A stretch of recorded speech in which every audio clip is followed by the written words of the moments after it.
وقضى ربك ألا تعبدوا إلا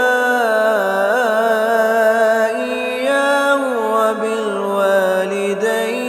إحسانا إما يبلغن عندك الكبر أحدهما أو كلاهما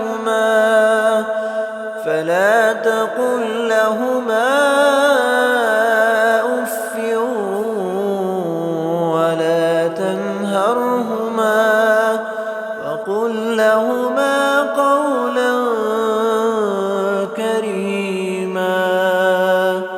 واخفض لهما جناح الذل من الرحمة وقل رب ارحمهما كما ربياني صغيرا ربكم أعلم بما في نفوسكم إن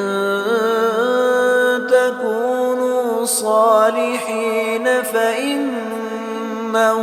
كان للأوابين غفورا وآت ذا القربى حقه والمسكين وابن السبيل ولا تبذر تبذيرا إن المبذرين كانوا